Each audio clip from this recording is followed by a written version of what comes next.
जय श्री कृष्णा। आप सभी को कार्तिक मास के 11वें दिन की ढेरों शुभकामनाएं और कार्तिक मास महात्म्य के 12वें दिन की ढेरों शुभकामनाएं। प्रिय दर्शकों, आज कार्तिक कृष्णा एकादशी है। आज कार्तिक मास को आरंभ हुए 11 दिन हो गए हैं और कार्तिक मास महात्म्य को आरंभ हुए 12 दिन हो गए हैं, क्योंकि कार्तिक की जो कथा है वो पूर्णिमा से आरंभ हो जाती है। आज आप सुनेंगे कार्तिक मास महात्म्य में 12वां अध्याय। अभी तक आपने भिन्न भिन्न वृतांत सुने। आरंभ हुआ कि कैसे कार्तिक का स्नान करना चाहिए, स्नान की विधि क्या है, पूजन की विधि क्या है, कार्तिक में कैसे नारायण को प्रसन्न किया जा सकता है, कार्तिक मास में कैसे तुलसी शालिग्राम का पूजन आदि करना चाहिए। यह ब्रह्म वाक्य पहले देवर्षि नारद को ब्रह्मा जी के द्वारा सुनाया गया। तदुपरांत सूत जी के द्वारा वृतांत सुनाया जाने लगा।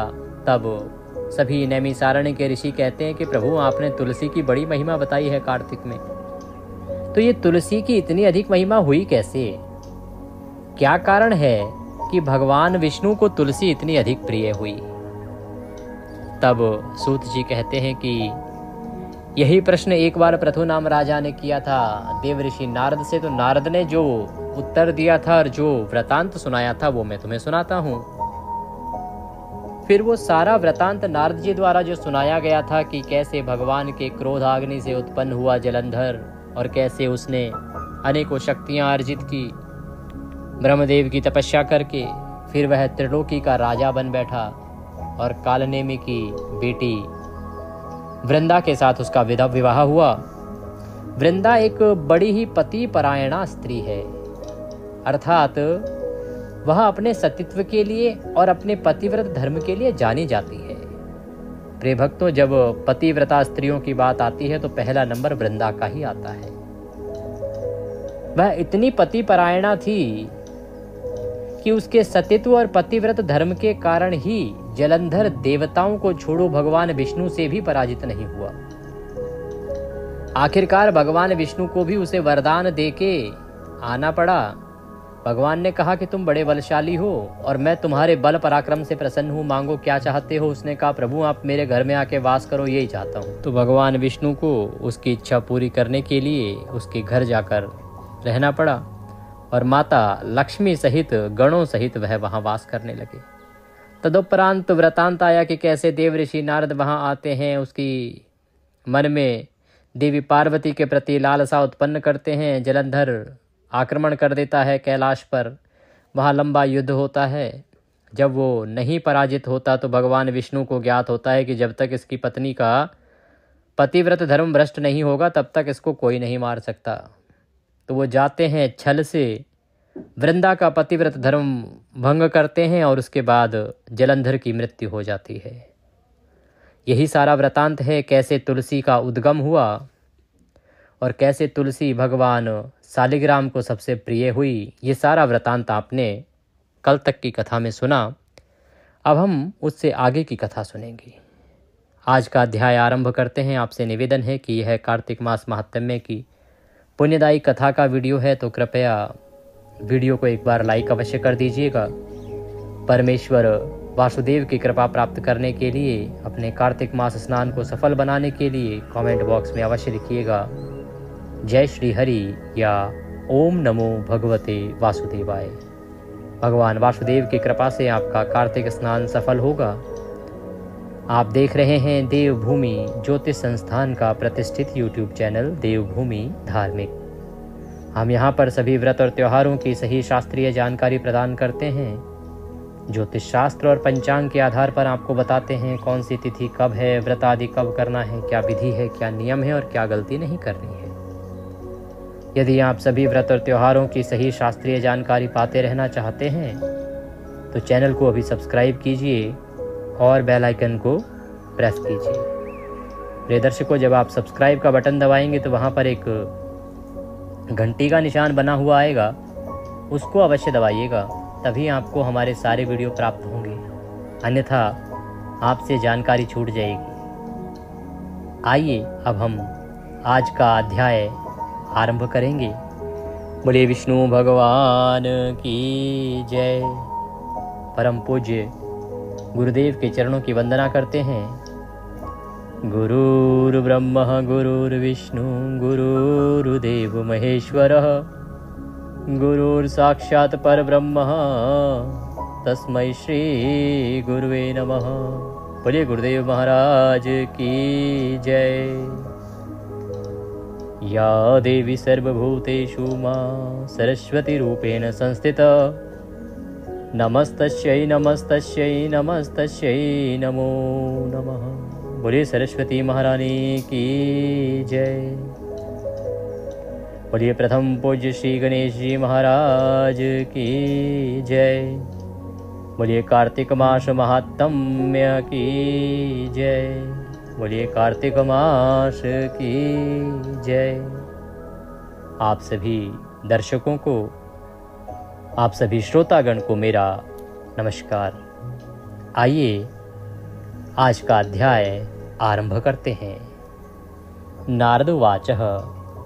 नारद बोले, स्नानं दानं च पूजां च वंदनं च तथैव च। देवऋषि नारद जी पृथुराम राजा से बोलते हैं कि हमने तुमसे विष्णु की तथा अन्य देवताओं की पूजा, स्नान, दान तथा वंदन सब कुछ कह सुनाया कि कैसे पूजा करनी चाहिए, कैसे स्नान कराना चाहिए, कैसे दान देना चाहिए और कैसे वंदना करनी चाहिए। तो पृथु जी बोले कि हमने विष्णु जी की पूजा सुनी, परंतु और भी देवों के व्रत कहो। कि हे देवऋषि नारद, आपने विष्णु भगवान के बारे में तो बहुत बताया, पर जो और देवताओं के व्रत हैं अब हम उनके विषय में सुनना चाहते हैं। ऐसे सुनकर नारद जी बोले कि कार्तिक मास में ब्रह्मा, गणेश, अहोई देवी व लक्ष्मी व्रत फल देने वाला है। अश्विन शुक्ला पूर्णिमा को ब्रह्मा का व्रत तथा कार्तिक मास कृष्ण चतुर्थी को गणेश का व्रत, सप्तमी तथा अष्टमी को अहोई देवी का व्रत और अमावस्या को लक्ष्मी का व्रत करना चाहिए। यह सुनकर पृथु जी ने पूछा कि हे नारद मुने, कार्तिक कृष्ण पक्ष चतुर्थी का व्रत, नाम, विधि, वर, फल व का महात्म्य कहो। ऐसे सुनकर नारद जी बोले, हे राजन सुनो, मनवांछित फल देने वाली, अति पवित्र, पाप नाश करने वाली व पुण्य बढ़ाने वाली कथा कहते हैं कि पापों से छूटना चाहें तो घोर पाप नाशनी कार्तिक कृष्ण चतुर्थी का व्रत करें। स्त्री हो या पुरुष, अवश्य ही यह व्रत करना चाहिए। विधवा, सावित्री, कुमारी, प्रौढ़ा, बाला, कन्या, 8 वर्ष से ज्यादा व विवाहिता आदि कोई भी स्त्री इस व्रत को छोड़े नहीं। हे राजन, जो कोई स्त्री मोह से यह व्रत नहीं करे तो उसका पति मर जाए। जो विधि से यह व्रत करे तो विधवा कभी नहीं होती। हे नरोत्तम, जो कुमारी करे तो उत्तम पति को पाए। हे राजन, एकाग्र चित्त होकर सुनो। तृतीया के दिन नियम करना चाहिए। चतुर्थी को प्रातः काल स्नान कर नित्य नैमित्तिक करना चाहिए। फिर चंदन आदि से गणेश का पूजन कर गणेश के वास्ते व्रत का संकल्प करना चाहिए। फिर सायंकाल को गणेश का पूजन करके चंद्रोदय में चंद्र को अर्घ्य देना चाहिए। फिर आप भी क्रोध रहित होकर भोजन कर जागरण करना चाहिए। पूजन करने से गणेश प्रसन्न होते हैं। जोर से मंत्र पढ़ गणेश की प्रदक्षिणा करनी चाहिए। पीछे एक मुष्टिक प्रमाण अन्न गणेश को देना चाहिए। शेष अपनी कुल वृद्धा को देना चाहिए। नववधू के व्रत ग्रहण में विशेषता क्या है ये सुनो। 10 अष्टका आदि दक्षिणा युक्त देने का कृत्य पुरुषों का कहा गया है। अब स्त्री कृत्य को सुनो। तृतीया में सिर से स्नान करें। रात्रि में भोजन के पीछे दातुन कर सुख से सोवें। फिर चतुर्थी के दिन सूर्योदय में विधि पूर्वक नदी आदि में पवित्र स्नान कर सब गहना कपड़ा आदि पहने, फिर शाम को महोत्सव करें।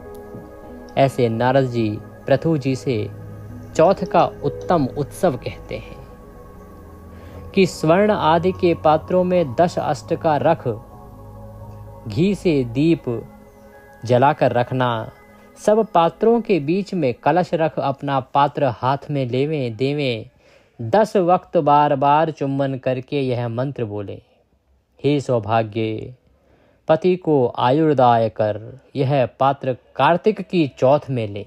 हे सौभाग्य सब कामना देने वाला करवा हमारे हाथ से लें।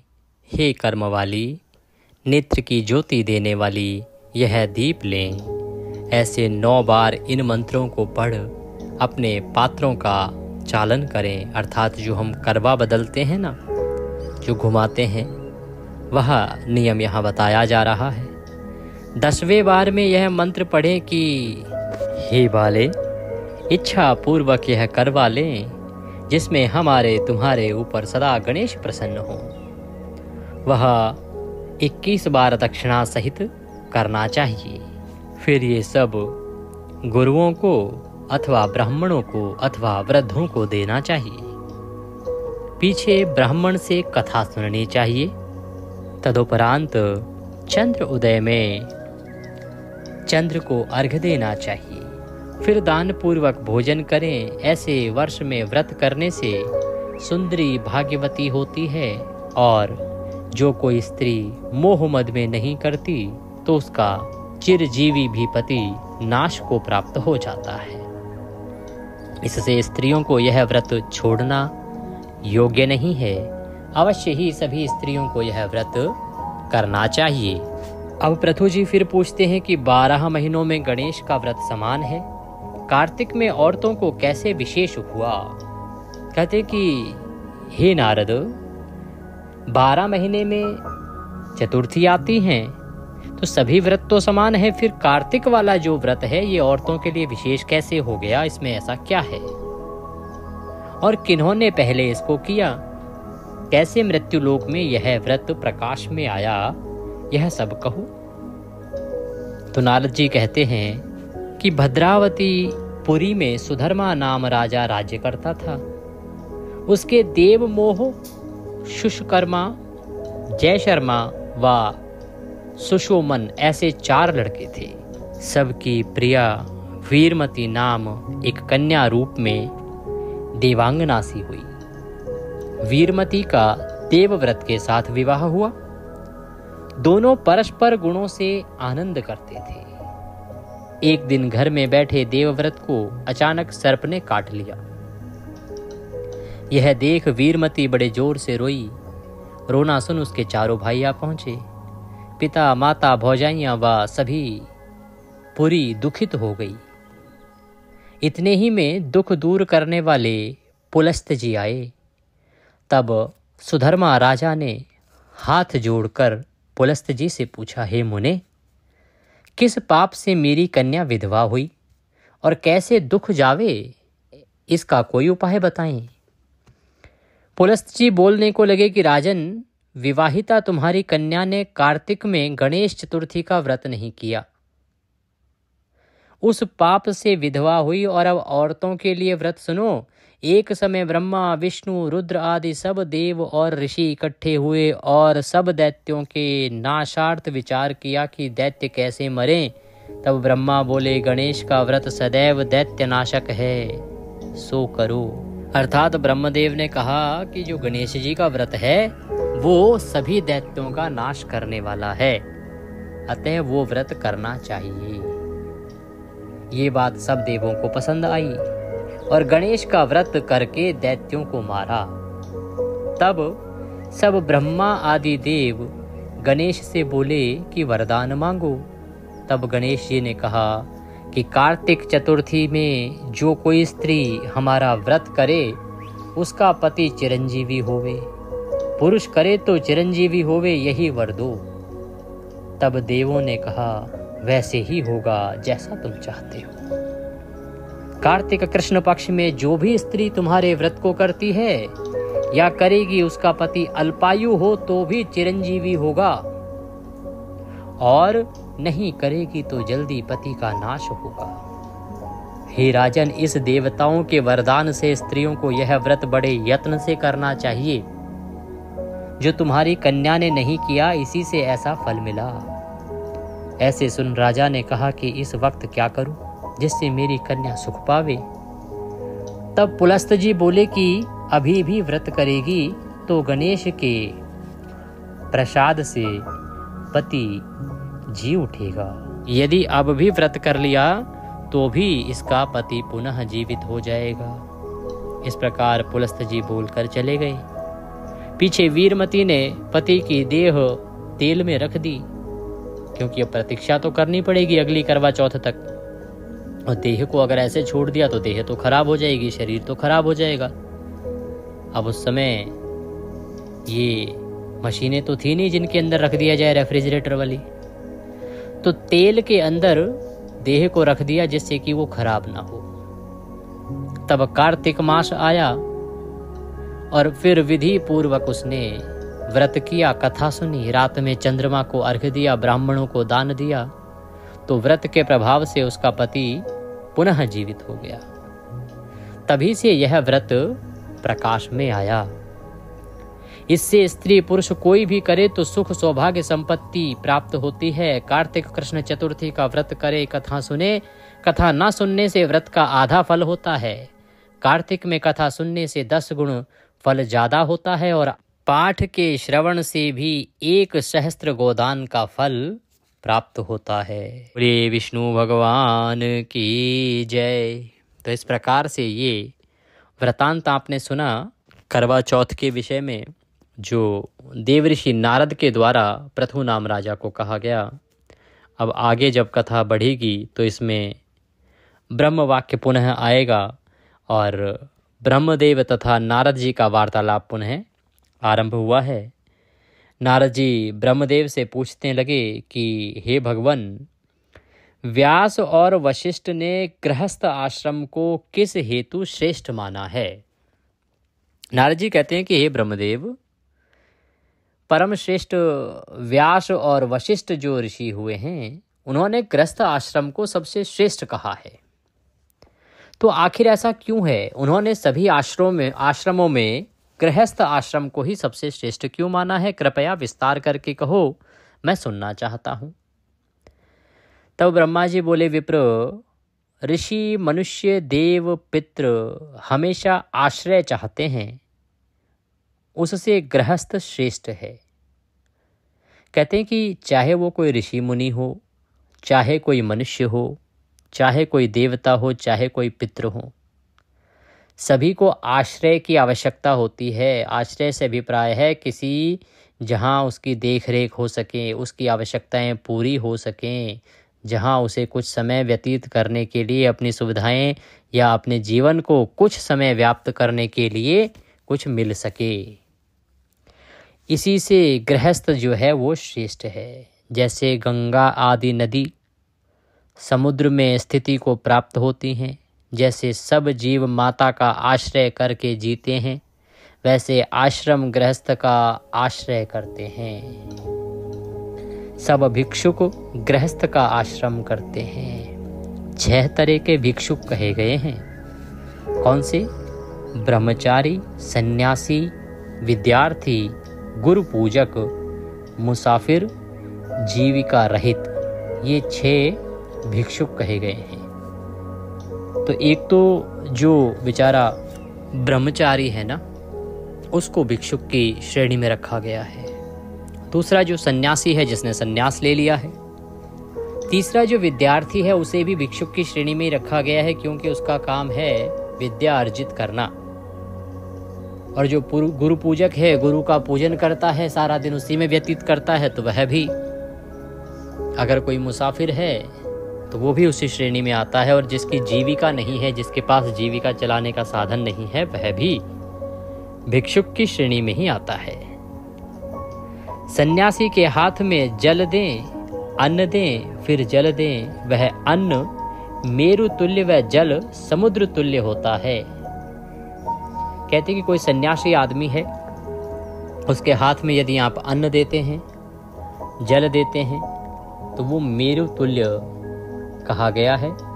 जो अन्न उसको दिया गया है और जो जल दिया गया है वह समुद्र तुल्य होता है। ऐसे ग्रस्त आश्रम की ब्रह्मा जी वंदना करते हैं। सब आश्रमों का एक विश्राम हेतु जिसके द्वार में मध्य दिन में देव, पितृ, मनुष्य, याचक के तुल्य घूमते हैं। ब्रह्मा जी कहते हैं, हे पुत्र सुनो, पुण्य बढ़ाने वाला गृहस्थ आश्रम का महात्म्य कहते हैं। इसमें एक पुरातन इतिहास है। राजा ब्राह्मण का विवाद सुनो। उत्तानपाद का पुत्र उत्तम नाम का था, जो शत्रु, मित्र, पुत्र, स्त्री में समदर्शी महाबली था। सो उत्तम नाम राजा ने बहुला नामक स्त्री से विवाह किया। दोनों इंद्र इंद्राणी के समान रमते थे। स्नेह भी रोहिणी चंद्रमा के समान था। उस उत्तम राजा ने रानी के नेत्र देह में, देह मन में मन लगा दिया था। मद्यपान में रत उत्तम राजा किसी समय गान करती वेश्याओं को देख उस रानी को बड़े आदर से मधुय का प्याला देने लगा। अब उसकी रानी ने इच्छा नहीं की, पीछे मुख फेर लिया। तब राजा क्रोध करके सर्प के तुल्य श्वास लेके द्वारपाल को बुलाकर बोला कि इस दुष्टा को ले जाके विजन वन में छोड़ दो। वह बेचारा द्वारपाल रानी को रथ में बैठाकर जंगल में छोड़ आया। पीछे उत्तम राजा ने भी उसी रानी का चिंतन करते दूसरा विवाह नहीं किया। धर्म से प्रजाओं का पालन किया। पुत्रों के तुल्य प्रजा को पालते राजा को एक दुखी ब्राह्मण आकर बोला, हे राजन, मैं बहुत दुखी हूं, मेरा दुख सुनो। कोई मेरी स्त्री को ले गया, तुम जाके लाओ। ऐसे सुन राजा बोला कि महाराज, मैं नहीं जानता कि कौन ले गया है, किधर है, कैसे ढूंढूं, कहां से लाऊं। ऐसे सुन ब्राह्मण बोला कि हे राजन, मैं द्वार बंद करके सो रहा था और द्वार बंद करके सोते में मेरी स्त्री को कोई ले गया, सो तुम नहीं जानते। हे राजन, तुम छठा भाग लेते हो, सबके रक्षक हो, इससे सब लोग निश्चिंत ही रात में सोते हैं। राजा ने कहा, मैंने तुम्हारी स्त्री कभी भी देखी नहीं कि कैसी व किस स्वभाव की थी। ब्राह्मण बोला कि कठोर वचन वाली, बहुत ऊंची, हाथों की छोटी, मुख की सूखी, बड़े दांतों वाली, कल्याणी, देखने में कराल, बहुत बाल, कठोर, स्वभाव की खराब, छोटे नितंबों की, ओठों की कटी व काली है। उसकी प्रथम उम्र थोड़ी व्यतीत हुई है, ऐसी मेरी ब्राह्मणी है, तो भी कभी निंदा नहीं करता। राजा बोला कि हे ब्राह्मण, ऐसी स्त्री से क्या हम तुमको दूसरी अच्छी देंगे, क्योंकि अच्छी स्त्री कल्याण करने वाली होती है, वह जैसे तुम्हारी स्त्री है ऐसी तो दुखदायक है, रूपशील रहित दुख देने वाली होती है, सो छोड़नी ही चाहिए। तब ब्राह्मण बोला कि हे महिपाल, हमारी श्रुति ऐसी ही है कि स्त्री का रक्षण करना चाहिए, क्योंकि जिस स्त्री में आत्मा रूप पुत्र उत्पन्न होता है, उस स्त्री के रक्षण करने से आत्मा का रक्षण होता है। उसका रक्षण नहीं करें तो वर्ण शंकर पुत्र होते हैं। वर्ण शंकर पुत्र पितरों को नरक में डालते हैं। बिना स्त्री धर्म की नित्य क्रिया की हानि होती है, उससे हमारा नाश होता है। जो पुरुष अज्ञान से ऋतुकाल में स्त्री के साथ भोग नहीं करते, उनके पितृ 1 महीना उसी स्त्री के रुधिर में सोते हैं। जो वेश्या के साथ भोग करते हैं, श्वास करके युक्त रहते हैं, पुत्र पैदा करते हैं, उनको कभी कल्याण नहीं होता। सो सब हमने कहा, परंतु मेरी स्त्री हरी गई है। ब्राह्मण के ऐसे वचन सुन राजा सब सामान युक्त रथ में सवार हुआ। ब्राह्मण के साथ राजा यहाँ वहाँ देखते वन में तपस्वियों के आश्रम में देखने लगा। राजा ने उत्तर के उस आश्रम में प्रवेश कर कुश के आसन पर बैठे तेजस्वी एक मुनि को देखा। राजा को देख मुनि ने कुछ आदर नहीं किया और कहा कि तुम यहाँ क्यों आए हो, क्या देखते हो? हमने तुमको जाना, तुम उत्तानपाद नाम राजा के लड़के हो। राजा ने कहा कि हे मुने, ब्राह्मण के घर से किसी द्वारा स्त्री हर ली गई है, उसको हम ढूंढने यहाँ आए हैं और हम आपसे कहते हैं, सो कृपा करके कहो हम आपके घर आए और आपने हमको अर्घ्य तक नहीं दिया, इसका क्या कारण है? ऋषि ने कहा, हे राजन, तुम बड़े कुल में उत्पन्न हो, अर्घ्य योग्य हो, तथापि हम तुमको अर्घ्य योग्य नहीं मानते। क्योंकि जब राजा वहां पहुंचा तो ऋषि ने उसका कोई जो राजा का आदर होता है, किसी भी जो एक परंपरा है आश्रम की, वो ये कि जब भी कोई आता है उसको अर्घ्य आदि अर्पित किया जाता है। इस प्रकार का जब प्रोटोकॉल फॉलो नहीं हुआ तो राजा ने पूछा कि भाई तुमने ऐसा क्यों नहीं किया? तो उसने कहा कि तुम वैसे तो राजा हो और राजा होने के नाते तुम अर्घ्य योग्य तो हो, पर मैं नहीं मानता तुम्हें अर्घ्य के योग्य, क्योंकि तुमसे विवाहित स्त्री वन में छोड़ी गई है और इसी के कारण तुम्हारा धर्म भी छूट गया है। पक्ष से कर्म की हानि होती है, उसका क्या कहें? स्त्री का ऐसा धर्म है कि कैसा भी पति हो उसके अनुकूल रहे। राजन, पति का भी धर्म है कि चाहे स्त्री जैसी भी होवे उसका पालन करना चाहिए। जिस जगह में स्त्रियों की पूजा होती है वहां देवता वरदान देते हैं और जिस जगह स्त्रियों का अनादर होता है वहां कोई भी देवता फल नहीं देता। इस कारण सत्कार करने लायक उत्सव में वस्त्र आभूषणों को करके कल्याण के वास्ते स्त्रियों का सदा सम्मान करना चाहिए।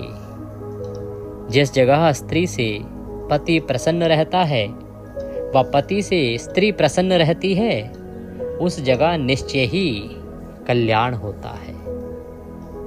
लाजयुक्त राजा ने कहा, हे भगवान, ब्राह्मण की स्त्री को कौन ले गया? किस जगह है? आप भूत भविष्य या वर्तमान जानते हो? ऋषि बोले कि ब्राह्मण की स्त्री को अद्री का लड़का बलाक नाम राक्षस ले गया है। तुम उसे उत्प्लावर्त वन में देखोगे। जाओ, स्त्री से ब्राह्मण का संयोग कराओ। इसके बाद राजा मुनि को प्रणाम करके रथ में सवार हुआ। मुनि से कहे, उत्पल वन में राजा ने ब्राह्मण की स्त्री को देखा। जैसा रूप ब्राह्मण ने राजा को बताया था वैसा ही देखा। तो जब ऋषि को प्रणाम किया, वहां से चल दिए। ऋषि ने जो वन कहा था वहां पर राजा पहुंचा। वहां जाके उसने ब्राह्मण की स्त्री को देखा और पहचाना कैसे? जैसा ब्राह्मण ने बताया था वैसे ही वो दिख रही थी। बिल्व फल खा रही उसे राजा ने कहा कि हे कल्याणी, तुम वन में क्यों आई हो? हमसे सत्य कहो, क्योंकि शाली ब्राह्मण की स्त्री हो। ब्राह्मणी बोली कि मैं बनवासी ऋतिरात्र नाम ब्राह्मण की कन्या हूं, विशाल के पुत्र की स्त्री हूं, जिसका नाम तुमने कहा है। माता व भाई इन कर के सहित में सोई रही। मैं दुरात्मा बलाक नाम के राक्षस से हरी गई। अहो, जिस राक्षस ने हमारी माता तथा भाई को छुड़ा दिया वह भस्म होवे, यहाँ मैं दुखित हूँ। हे राजन, उस राक्षस से मैं इस वन में लाई गई, परंतु वह राक्षस मेरे साथ भोग नहीं करता, न जाने क्या कारण है। यह सुन राक्षस ने ब्राह्मणी से पूछा कि हे ब्राह्मणी, तुमको यहाँ छोड़ वह राक्षस कहाँ गया? हमको तुम्हारे पति ने भेजा है तुमको लेने के लिए।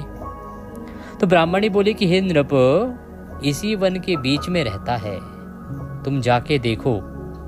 इसके बाद राजा ने ब्राह्मण की स्त्री से बताए मार्ग में गए वन में राक्षस को देखा। जब राजा ने ब्राह्मणी से पूछा तो ब्राह्मणी ने सारा वृतांत बताया और फिर वो उस राक्षस को ढूंढने के लिए निकल गया। जब राक्षस ने राजा को देखा तब जल्दी आके राजा के पांव में पड़ गया और बोला कि हे राजन, आप मेरे मालिक हो, मैं तुम्हारा दास हूं, बोलो क्या करूं। राजा ने कहा कि हे निशाचर, तुम ब्राह्मण की स्त्री को क्यों लाए हो? जो औरत बनाने को लाए हो तो औरत बनाने लायक नहीं है, क्योंकि कुरूप है, दुखशीला है, अथवा खाने के वास्ते लाए हो तो सो कहो। कहते कि भाई तुम इस ब्राह्मण की स्त्री को लेके क्यों आए हो? अगर तुम चाहते हो कि उसे अपनी औरत बनाओगे तो इस लायक तो वो है नहीं, दुखशीला भी है, दुख देने वाली है, कुरूप है, और खाने के लिए लाए हो तो ऐसा कहो। राक्षस बोला कि हम मांस नहीं खाते, पूर्व जन्म में जो पाप हमने किया है उसी का भोग करते हैं। हमारे घर में बहुत स्त्री हैं जो रूप में अप्सराओं के समान हैं। ऐसी स्त्री को छोड़ के हम मनुष्य की स्त्री के साथ कैसे भोग करेंगे? तो राजा ने कहा कि इसको ना खाने को लाए, ना भोग करने को लाए, फिर क्यों मकान में जाके लेके आए हो? राक्षस बोला कि हे नृप, वह ब्राह्मण राक्षसों के नाश करने वाले मंत्र जानने वाला है। जब हम यज्ञ में जाते हैं, हम लोगों को भूख सताती है, वह ब्राह्मण मंत्र द्वारा भगाता है और सब यज्ञों में वही ब्राह्मण ऋत्विक होता है। सो इनको हमने ब्राह्मण को दुखी करने के लिए हरा है, क्योंकि स्त्री बिना पुरुष कर्म करने योग्य नहीं होता। तब राजा बहुत व्याकुल हुआ, अपने मन में विचार करने लगा, यह राक्षस ब्राह्मण की बात में हमारी निंदा करता है। मुनि भी हमें बोले कि तुम अर्घ्य देने योग्य नहीं हो। ऐसे राजा विचार करता है कि राक्षस हाथ जोड़कर कहने लगता है, बोले विष्णु भगवान की जय। इसी के साथ आज का यह अध्याय यहाँ पूर्ण होता है। इससे आगे का वृतांत आप कल सुनेंगे कि राक्षस क्या कहता है, ये राक्षस है कौन, किस कारण से, क्या यही सत्यता है कि इसने स्त्री का हरण किया या कोई और कारण है। कथा कल आगे बढ़ेगी। आपकी जानकारी के लिए बता दें कि अभी जो यम दीपदान होता है उसका वीडियो हमने आपके लिए अपलोड कर दिया है। दीपदान कैसे करना है, विधि बताई है, मंत्र बताए हैं, और ये दीपदान अवश्य कीजिएगा। हमने करके भी दिखाया है, कहाँ प्रज्वलित करना है, कैसे प्रज्वलित करना है, सब कुछ उसमें समझाया है। उस वीडियो को देखिए, उस विधि से वह बनाइए और दीपदान कीजिए, क्योंकि जो यम दीपदान करता है 1 वर्ष के लिए उसकी अकाल मृत्यु टल जाती है। उस वर्ष में उसकी अकाल मृत्यु नहीं होती है, ऐसी मान्यता है। तो दीपदान सभी को करना चाहिए, प्रत्येक घर में प्रत्येक महिला को करना चाहिए। प्रिय दर्शकों, दीपदान अवश्य कीजिएगा और दीपदान में भी यम दीपदान अवश्य कीजिएगा, विधि आदि जान लीजिएगा। धनतेरस पर विशेष योग बन रहा है, उसका भी ध्यान दीजिएगा। आज एकादशी है और साथ में तुला की संक्रांति, तो गीता का 7वां अध्याय अवश्य सुनिएगा और गीता का 7वां अध्याय सुनते हुए तर्पण आदि अवश्य कीजिएगा, क्योंकि आज जो भी कर्म करेंगे उसका फल अनंत होगा, अक्षय होगा। भगवान सब पर कृपा करें। हरे कृष्ण।